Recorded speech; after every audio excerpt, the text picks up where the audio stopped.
clever little princess. Melody is 11 years old and has Rett syndrome. It means she can't walk or talk and her life expectancy is short.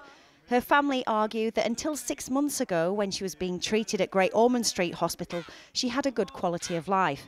But then she was moved to another hospital where doctors decided to take her off morphine and steroids for pain relief because they could damage her liver. According to her mum, this is the result. We can't show you any more of those pictures because they're too upsetting. She points at her machine to tell them that she's in pain. She tries to pull out her lines to show them that she's in pain. She touches her stomach to show them where she's in pain, but they don't listen. We feel like we can't protect her. And when she's looking at you, say, "Come on, mummy, help me. You're my mum. This shouldn't be happening."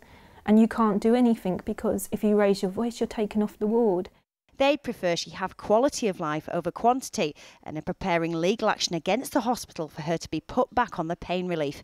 It's hard going, especially as they have other children, including this little man who was not going to let them do the interview unless he was picked up. The doctors that are making decisions have only known Melody since she's been in there for 6 months, where we've had a Melody for 11 years.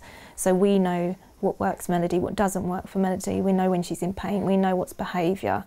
But yeah, the doctors won't listen to us. They won't take into account on what we want for Melody. Oh, you can fit me inside the necklace you got when you were 6. And the family have a pretty well-known supporter. Melody is Ed Sheeran's #1 fan, and it looks like he's hers too. He first visited her in the hospital in 2016, and the family are planning to hold a prize draw for one of his guitars to raise money for their legal battle. Which says, "Play this guitar, lots of love, Ed Sheeran." The hospital have declined to comment on Melody's case, but her family are still hoping things can be resolved amicably. We want to work with them, not against them, but they won't work with us. So we would say, just please, please, let's work together to give Melody the best life she can possibly have. That's all we want. It's clear that everyone has Melody's best interests at heart. They just can't agree on what they are. Ruth Liptrot, 5 News.